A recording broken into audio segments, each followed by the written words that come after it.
आप सबों का स्वागत है शिक्षा वाटिका.in में। आज हम आप लोगों के लिए लेकर आए हैं एक नया व्याकरण से टॉपिक समास।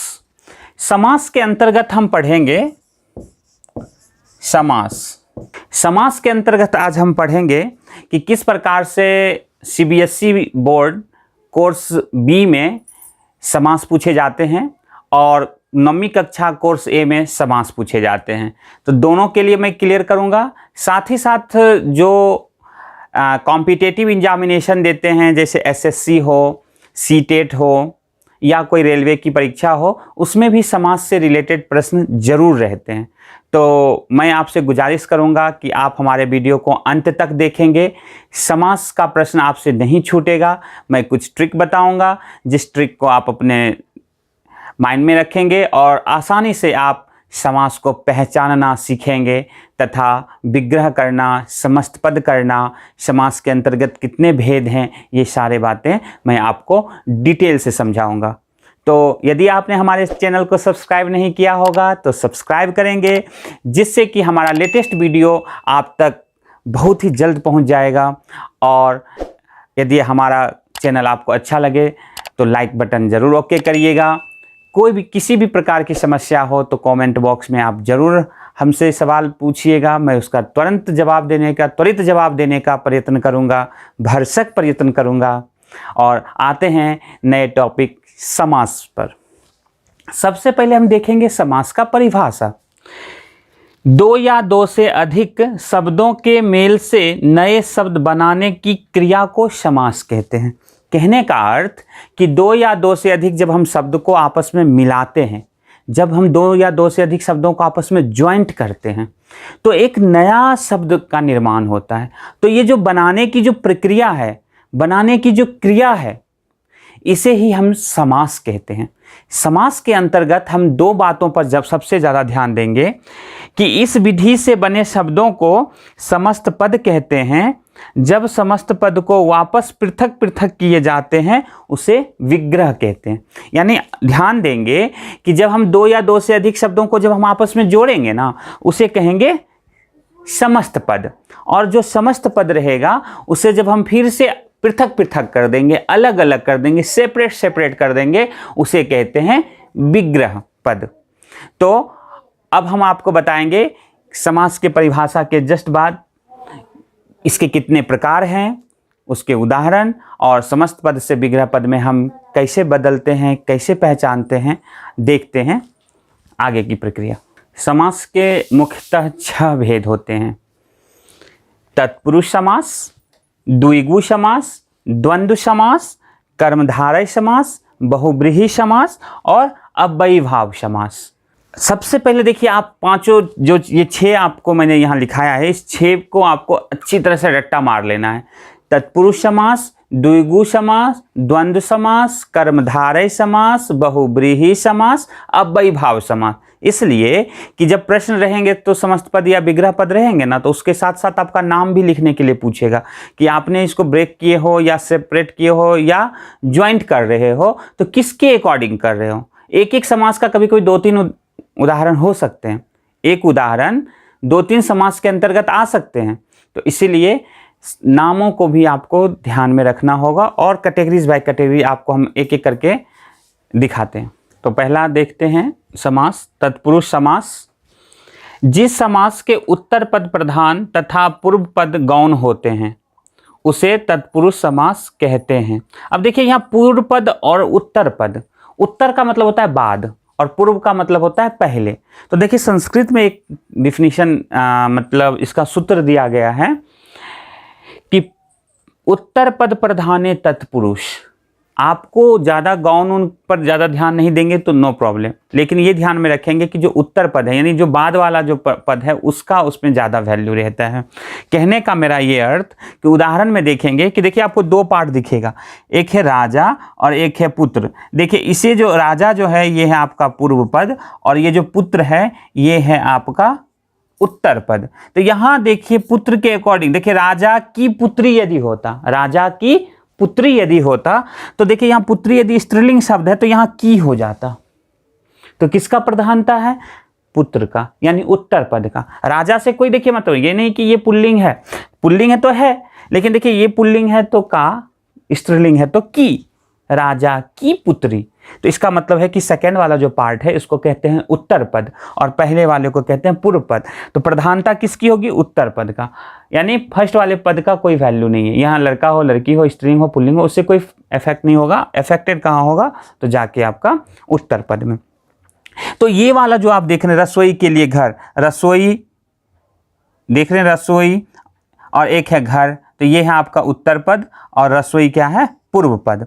ध्यान देंगे इस सवाल पे कि आपका जब भी जैसे पहचानने के लिए रहेगा तो देखेंगे यहाँ पर देखिए का मिल गया, के लिए मिल गया। अभी हम आपको तत्पुरुष के अंतर्गत जो 6 एग्जाम्पल है, इसके अंतर्गत जो 6 भेद है वो मैं आपको ले चलूँगा, उपभेद की ओर ले चलूँगा।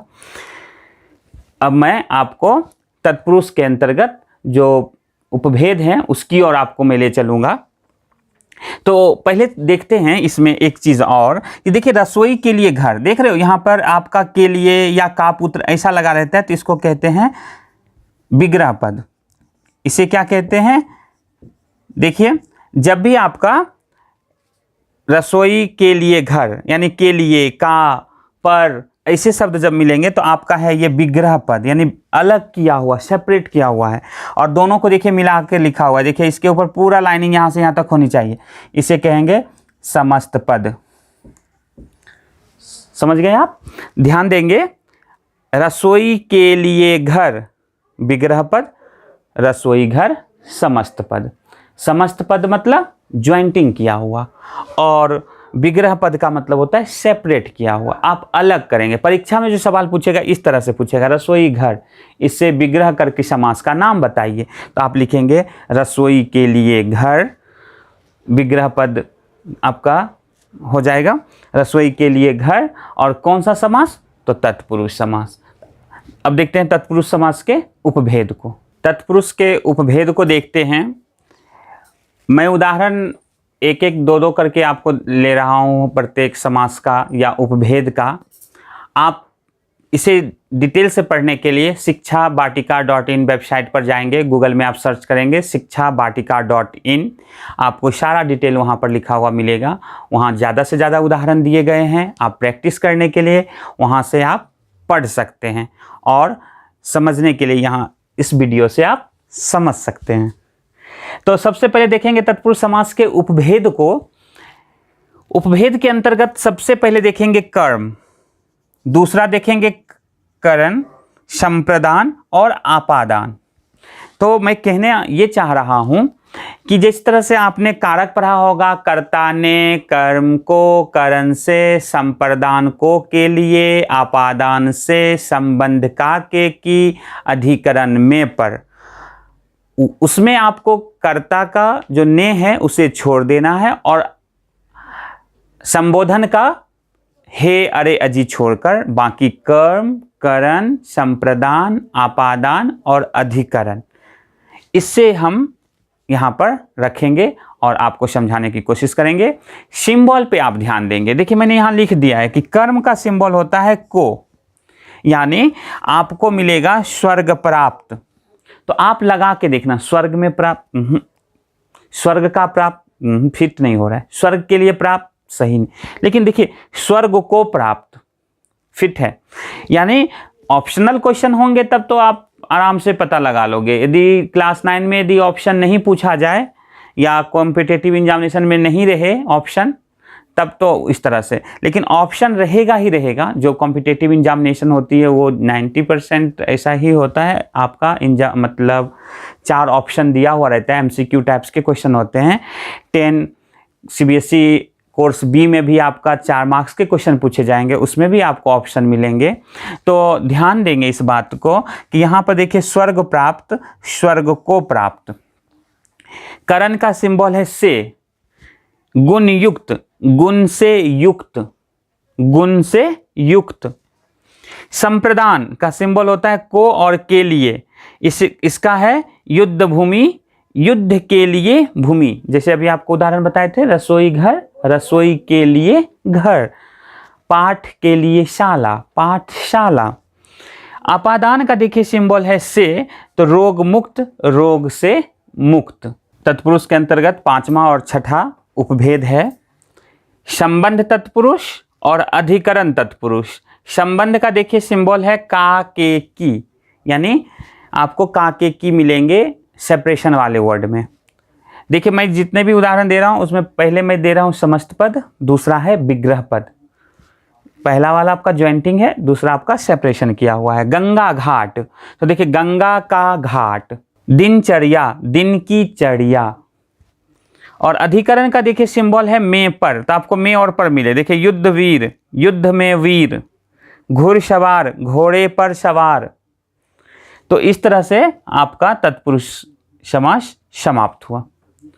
अब हम देखेंगे द्विगु समास।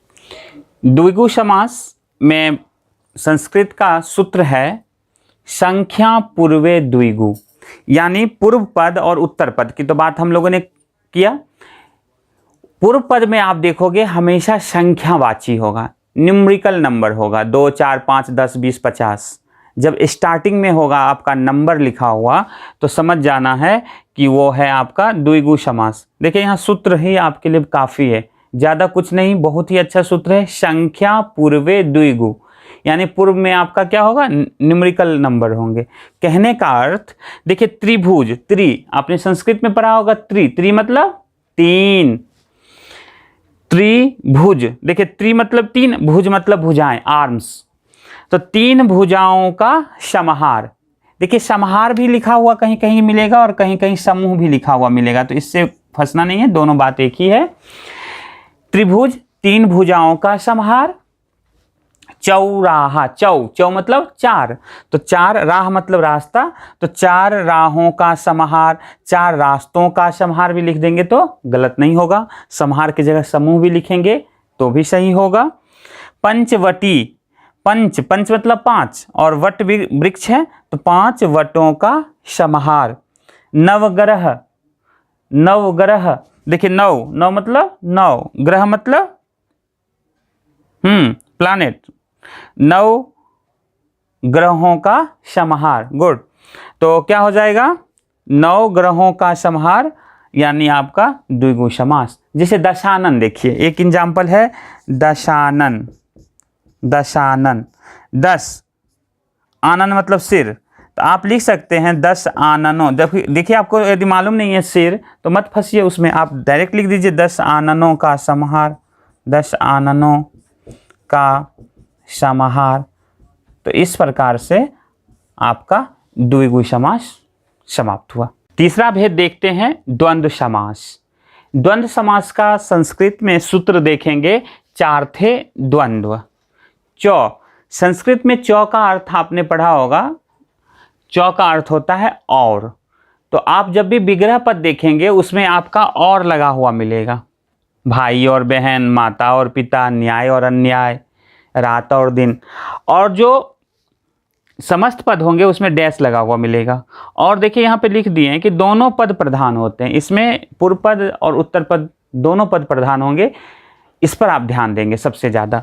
आपको इसमें ज़्यादा से ज़्यादा एंटोनिम्स, शाइनोनिम्स, पर्यायवाची शब्द, स्त्रीलिंग पुल्लिंग, ऐसे शब्द आपको ज़्यादा से ज़्यादा, विपरीत शब्द भी मिल सकते हैं।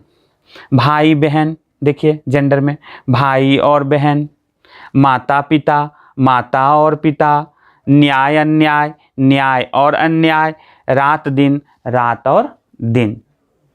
तो इस प्रकार से ये हो गया आपका द्वंद्व समास। तो ध्यान क्या रखना है आपको द्वंद्व समास में, और जैसे ही सेंटेंस में, वर्ड में सेपरेशन जब हम कर रहे हैं तो दोनों के बीच में और लगा हुआ आपको मिल गया तो समझ जाना है कि वो द्वंद्व समास का उदाहरण है। चौथे समास के अंतर्गत हम पढ़ेंगे कर्मधारय समास। कर्मधारय समास में क्या आपको देखना है, पूर्व पद और उत्तर पद। पूर्व पद में आपका विशेषण यानी एडजेक्टिव वर्ड रहेंगे, और उत्तर पद में यानी सेकेंड वाला जो आपको वर्ड मिलेंगे उसमें वो विशेष्य होगा। विशेष नाउन, किसकी विशेषता बता रहा है। जैसे सुंदर लड़की, तो सुंदर विशेषण है, और लड़की क्या है, लड़की क्या है, तो विशेष, लड़की की विशेषता बता रहे हैं। उसी तरह के शब्द आपको मिलेंगे, उदाहरण में देखेंगे। उपमान और उपमेय, तो देखेंगे कि जिससे हम तुलना करेंगे उसको कहेंगे उपमान। और जिसकी तुलना करेंगे उसको कहेंगे उपमेय। ठीक है, उदाहरण में अभी हम दिखाते हैं आपको। तो ये दोनों शब्द आप देखेंगे कि विशेषण विशेष्य है या उपमान उपमेय है। जैसे कहने का अर्थ देखिए, सबसे पहला एग्जाम्पल है नीलकंठ। नील, देखिए नील मतलब नीला, ब्लू, कंठ मत देख रहे हैं थॉट, तो जिसका गर्दन क्या है, नीला है। अब देखिए नीला क्या है आपका, विशेषण है, और कंठ क्या है, विशेष, उस विशेषता बता रहा है कि कंठ कैसी है, तो नीला है। देखिए इसका जब हम विग्रह पद करेंगे तो आपको ध्यान रखना है कि इस तरह के शब्दों में है जो लगाएंगे, नीला है जो कंठ। दूसरा फिर देखिए इसी तरह का पीतांबर, पीत और अंबर, यहाँ पे संधि करिए, संधि किया हुआ है, आपको संधि विच्छेद इसका करिए, पीत और अंबर, दो आपको शब्द मिल रहा है।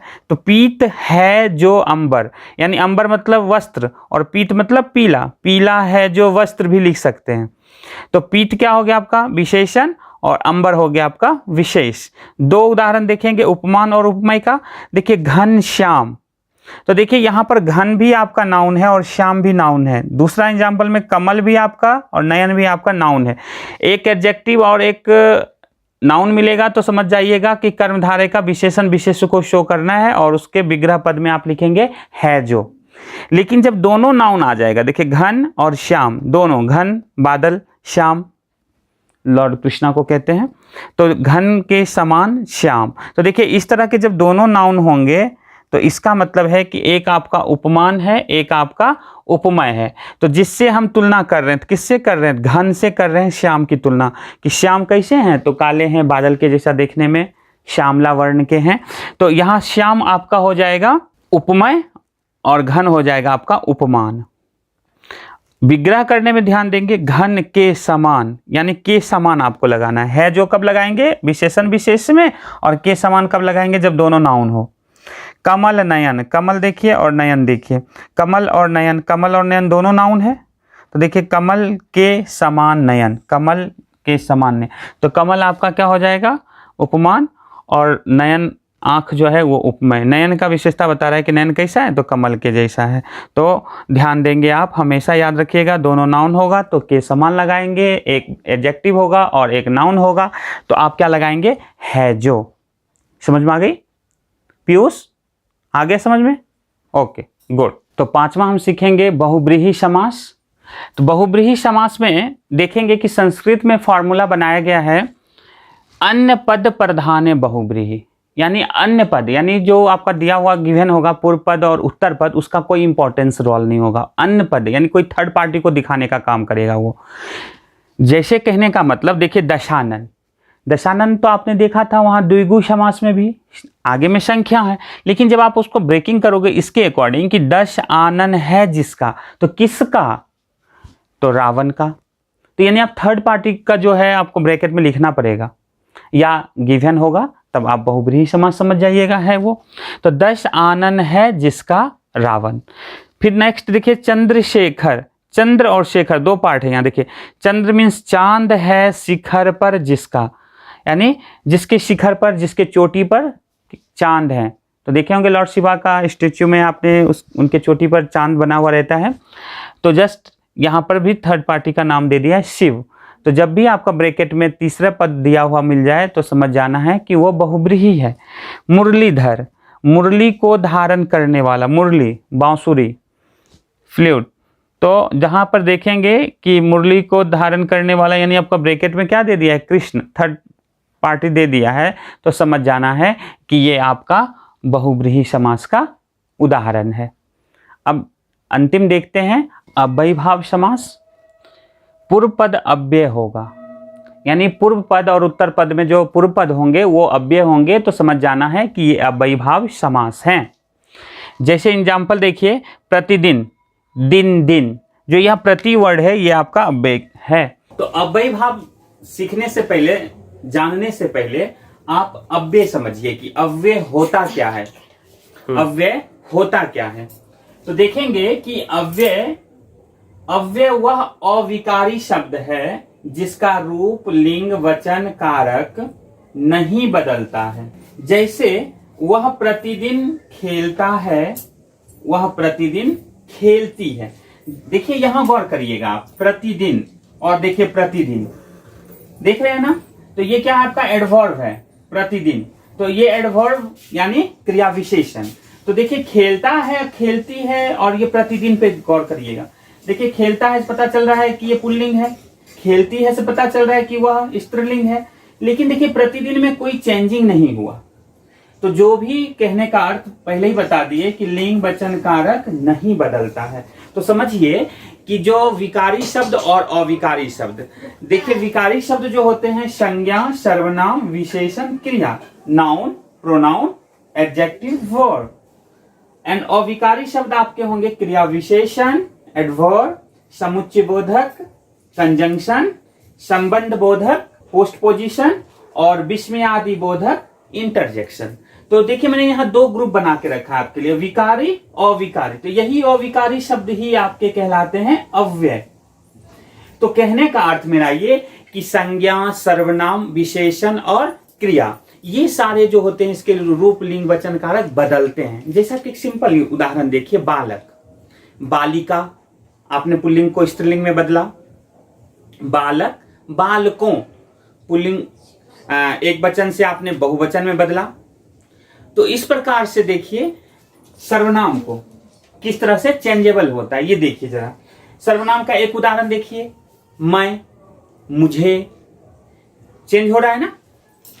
विशेषण देखिए, विशेषण से आप जानते होंगे भाववाचक संज्ञा बदलते हैं ना। विशेषण का एक उदाहरण देखिए, जिस तरह से आप एक विशेषण का एक अच्छा, अच्छाई, चेंजेबल हुआ ना। क्रिया देखिए, क्रिया पढ़ता है, पढ़ती है, पढ़ेगा, अकॉर्डिंग टू टेंस भी आप पढ़ा, पास्ट, फ्यूचर, प्रेजेंट, यानी आप चेंज कर रहे। लेकिन क्रिया विशेषण, adverb, conjunction, postposition and interjection, ये चेंजेबल नहीं होते हैं। क्रिया विशेषण का जैसे उदाहरण एक और देखिए कि वह धीरे धीरे चलता है। तो धीरे धीरे में कोई बदलाव नहीं होगा, वह धीरे धीरे चलती है, मैंने कह दिया। तो धीरे धीरे कांस्टेंट है, ये बदल नहीं रहा है। इसका मतलब है कि ये क्रिया विशेषण का उदाहरण है। समुच्चय बोधक कंजंक्शन देखिए, और, लेकिन, किंतु, परंतु, एंड, बिकॉज, हाउएवर, जिस तरह से आपने इंग्लिश में पढ़ा होगा, बट। तो ये सारे क्या होते हैं आपके कंजंक्शन होते हैं। तो ये क्या करते हैं, दो सेंटेंस में जोड़ने का काम करते हैं। राम और मोहन, सीता और गीता, तो और में कोई बदलाव नहीं हो रहा है ना। संबंध बोधक अव्यय में भी आप यही देखेंगे, पोस्ट पोजिशन में। देखिए इसको आप इंग्लिश में प्रीपोजिशन कहते हैं, लेकिन हिंदी में ये पोस्ट पोजिशन होता है। Preposition, post position. तो आप कहोगे सर आप तो, हम लोग तो इंग्लिश में प्रीपोजिशन पर हैं, आप बार बार पोस्ट पोजिशन बोल रहे हो।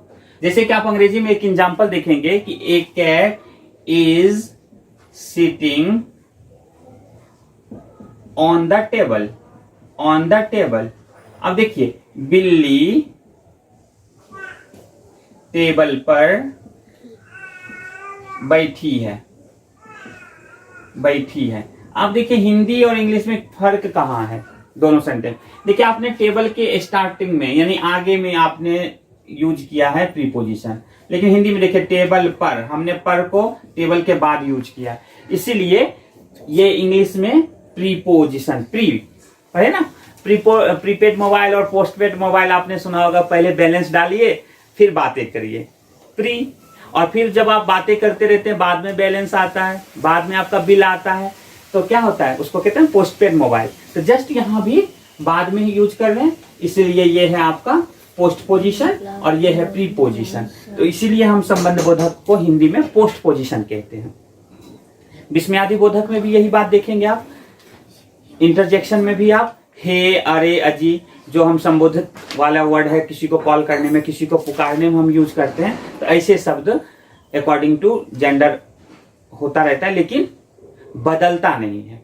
तो उसी प्रकार से आप देखेंगे अव्यय जो है किस प्रकार से अव्ययी भाव समास में प्रयोग होते हैं। तो प्रतिदिन, दिन दिन, यथाशक्ति, जितनी शक्ति हो, यथासंभव, जितना संभव हो, ऐसे शब्द आपको मिलेंगे अव्ययी भाव में। आजन्म, जन्म से लेकर।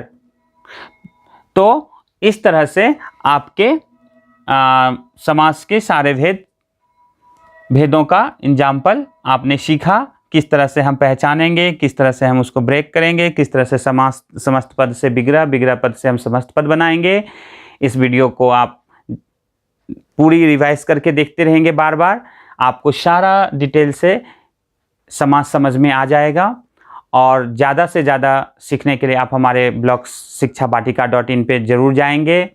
और यदि आपने हमारे चैनल को सब्सक्राइब नहीं किया होगा तो ज़रूर सब्सक्राइब करेंगे, जिससे लेटेस्ट वीडियो आप तक पहुंचता रहेगा।